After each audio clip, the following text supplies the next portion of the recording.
पिता और पुत्र और पवित्र आत्मा के नाम पर आमेन। संत मार्कुस के अनुसार सुसमाचार अध्याय 11 पद संख्याएं 15 से 19 तक।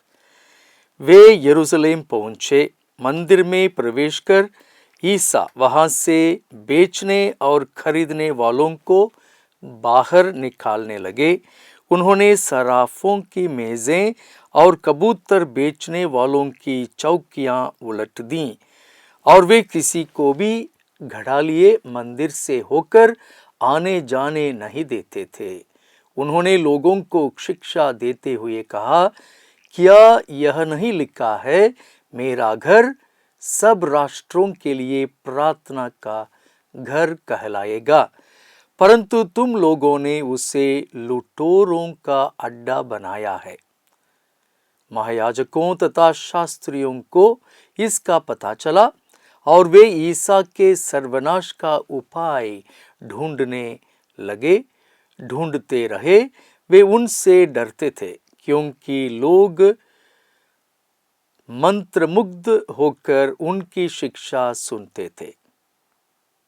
भाई और बहनों, पिछले 2 एपिसोड्स में हमने यह देखा कि किस प्रकार फरीसी और शास्त्री प्रभु का विरोध करते थे और किस प्रकार ईसा मसीह ने, प्रभु यीशु ने, ईश्वर के पुत्र ने उन विरोधों को सामना करते हुए लोगों को चमत्कार रूप में चंगा किए और हमें नई शिक्षाएं भी दी।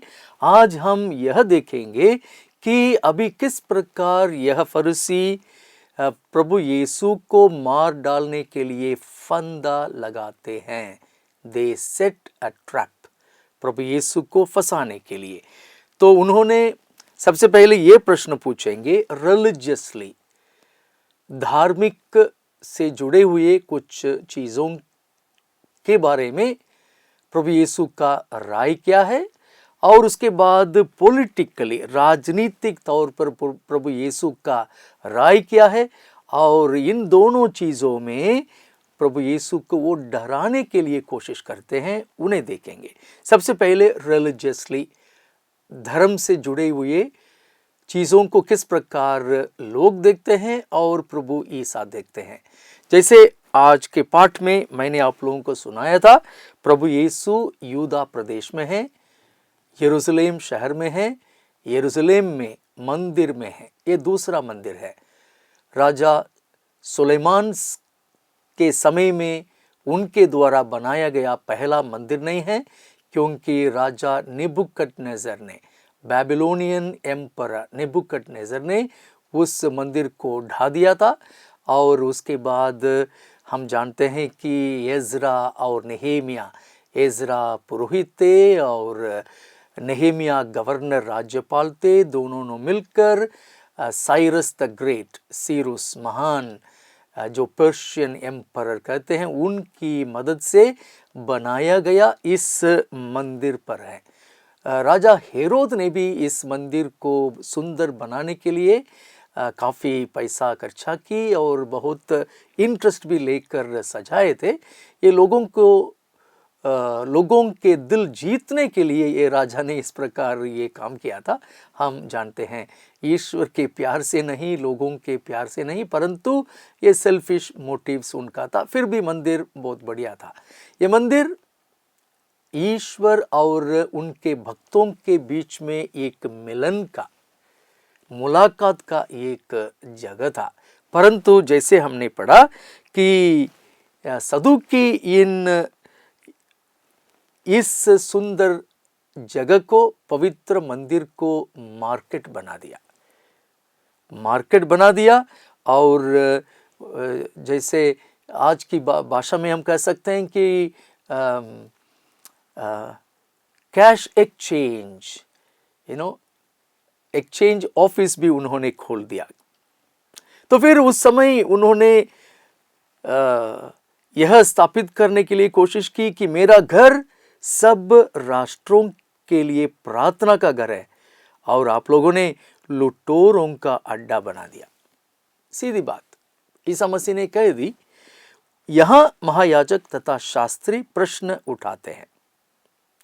उठाते हैं और सर्वनाश करने का एक उपाय भी ढूंढते हैं, क्योंकि वे लोगों से डरते थे शास्त्री और महायाजक, इसलिए गुप्त रूप से प्रभु यीशु का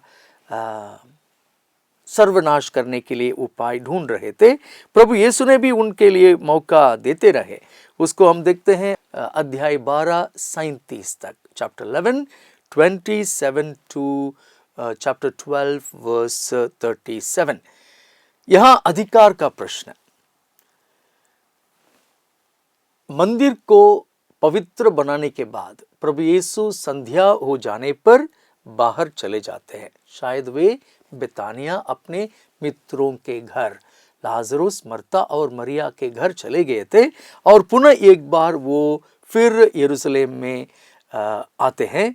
यरूशलेम आए और मंदिर में टहल रहे थे। उस समय महायाजक, शास्त्री और नेता उनके पास आकर यह प्रश्न पूछते हैं, आप किस अधिकार से यह सब कर रहे हैं? किसने आपको यह सब करने का अधिकार दिया? मैंने आप लोगों को कहा था शुरुआत में, रिलीजियस मोटिव, धार्मिक रूप से किसने आपको यह अधिकार दिया कि आपने मंदिर में हमारे कामों को रोक दी, हम इन लोगों को भगा दिया और अपना घर, प्रार्थना का घर, राष्ट्रों के लिए प्रार्थना का घर स्थापित कर दिया?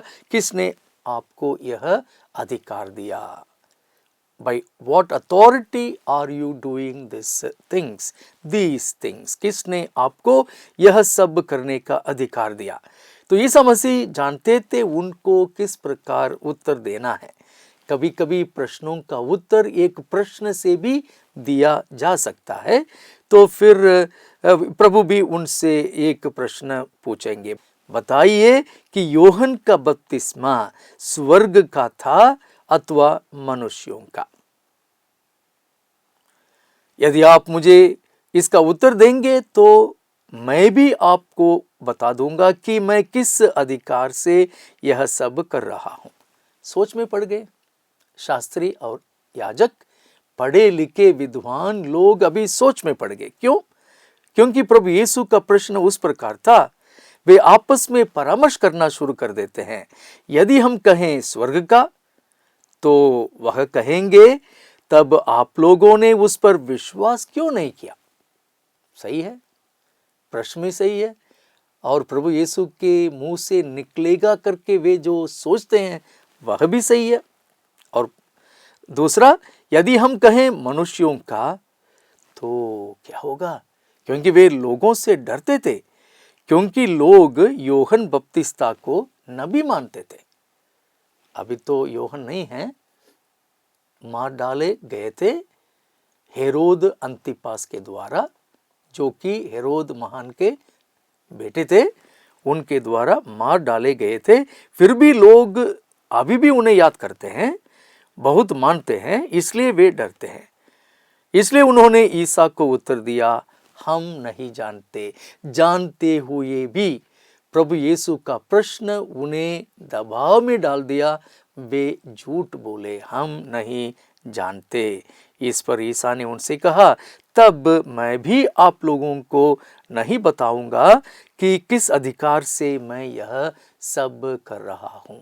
हमारे जीवन में भी अक्सर इस प्रकार का एक माहौल बने तो फिर हमें सतर्क रहना बहुत ही ज़रूरी है। किन बातों को उत्तर देना, किन बातों पर मौन रहना, किन बातों पर आवश्यक उत्तर देना, यह सब सीखना बहुत ही ज़रूरी है। प्रभु यीशु हमें इस पाठ के द्वारा यह सिखाते हैं। उसके बाद प्रभु यीशु ने सोचा, एक पैराबल द्वारा, एक दृष्टांत द्वारा इन लोगों को एक आवश्यक सूचना देना है, एक आवश्यक पाठ पढ़ाना जरूरी है। इसलिए वे एक दृष्टांत उपयोग करते हैं। उस दृष्टांत का नाम है हिंसक असामियों का दृष्टांत। एक लंबा दृष्टांत है जो अध्याय 12 पद संख्याएं 1 से 12 में हम पढ़ते हैं।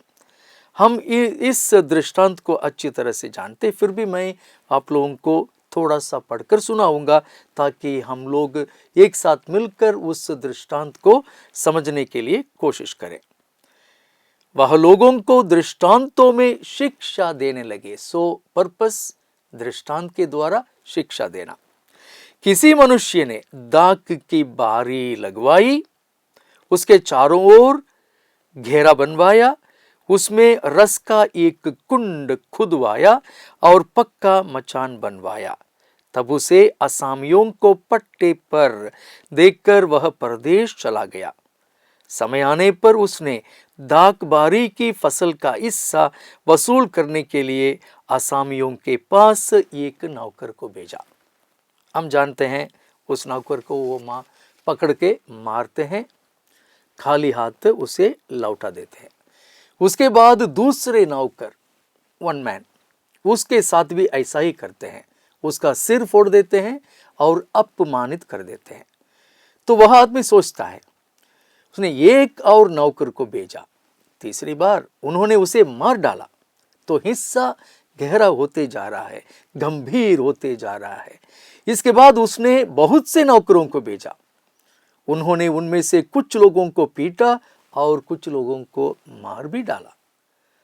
अब उसके पास एक ही रास्ता बचा है, एक ही व्यक्ति बचा है, वह उसका परम प्रिय पुत्र। देखिए संत मार्कुस का स्किल, कौशल किस प्रकार का, उनका परम प्रिय पुत्र, उसको भी बेचते हैं। बेचते समय यह सोचते हैं कि शायद मेरे पुत्र का आदर करेंगे, परंतु उन असामियों ने आपस में कहा, यह तो उत्तराधिकारी है, इज द हेयर। पिताजी के पास यह सब कुछ इस व्यक्ति के लिए है, इसलिए हम उसे मार डालेंगे तो फिर ये विरासत, यह दाख बारी हमारी हो जाएगी। इसलिए ये उन्होंने मार डाला, उन्होंने उसे पकड़कर मार डाला और दाख बारी के बाहर फेंक दिया। अभी दाख बारी का स्वामी क्या करेगा? वह आकर उन असामियों का सर्वनाश करेगा और अपनी दाखबारी दूसरों को सौंप देगा जो उचित समय पर फल दे।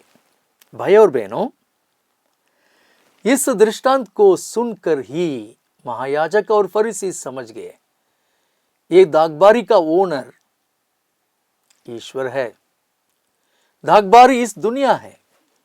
इस दाखबारी में हम सबों को ईश्वर ने बिठाया है। हम सब ये असामियों हैं। इस टेक्स्ट में, इस दृष्टांत में यहाँ ये असामी महायाजक और फरीसी हैं, शास्त्री भी हो सकते हैं, और जो भी प्रभु यीशु के विरोध किए थे वो सब हो सकते हैं। अगर हम ईसा मसीह का विरोध करते हैं, हम भी इन असामियों के जैसे ही हैं। तो फिर ईश्वर एक को भेजा, शायद इब्राहिम, इसहाक, याकूब को भेजा, मूसा को भेजा, जोशुआ को भेजा, जजेस को भेजा, उनके बाद राजाओं को भेजा, उनके बाद बहुत सारे नबियों को भेजा। नबियों के आखिरी में यूहन्ना बपतिस्ता सबसे बड़ा नबी, और आखिर में अपने परम प्रिय पुत्र यीशु को भी भेजा, जिसको मार डालने के लिए षड्यंत्र यहाँ रचते हैं, रचाते हैं, बनाते हैं फरीसी, सदुकी और ये महायाजक। तो फिर पद संख्या 12 में हम पढ़ते हैं, वे समझ गए कि ईसा का यह दृष्टांत हमारे ही विषय में है और उन्हें गिरफ्तार करने का उपाय ढूंढने लगे, किंतु वे जनता से डरते थे और उन्हें छोड़कर चले गए। एक अच्छा मौका जरूर मिलेगा, हम नहीं छोड़ेंगे, फिलहाल हम मौन रहेंगे और थोड़ा सा समय देंगे ईसा मसीह को, प्रभु यीशु को। समझ गए थे कि प्रभु यीशु को जरूर मार डालने का मौका एक मिलेगा, और मौका बनाने के लिए राजनैतिक तौर पर कुछ न कुछ प्रश्न पूछकर प्रभु यीशु को दबाव में डालने के लिए अभी प्रयत्न करने वाले हैं, कोशिश करने वाले हैं।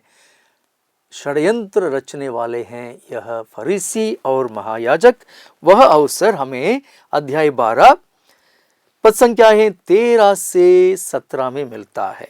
वहां वे कुछ फरीसी और हेरोदी, वे दोनों इस प्रकार थे, विरोधी थे, परंतु प्रभु यीशु को मार डालने के षड्यंत्र रचने के लिए मित्र बन गए और प्रभु यीशु को वे एक सवाल करने वाले हैं। उस सवाल को किस प्रकार प्रभु यीशु सामना करते हैं, उस घटना को हम अगले एपिसोड में ज़रूर सुनेंगे। आप लोग तैयार रहिए और इस एपिसोड में जो भी हमने सीखा उस पर ज़रा सा मनन चिंतन करिए।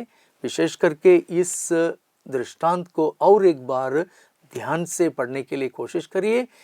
ईश्वर आप लोगों के साथ रहे, पवित्र आत्मा आप लोगों को अपना आशीर्वाद दे, आपको इंस्पायर करे, प्रेरणा दे, ताकि आप और मैं पवित्र धर्म ग्रंथ को, बाइबल का अध्ययन का इस समय को अच्छी तरह से उपयोग करके प्रभु यीशु के पास आए, उनके वचन सुने, उन्हें प्यार करें और ईश्वर हमें आशीर्वाद दें। पिता और पुत्र और पवित्र आत्मा के नाम पर आमीन। सबको जय यीशु।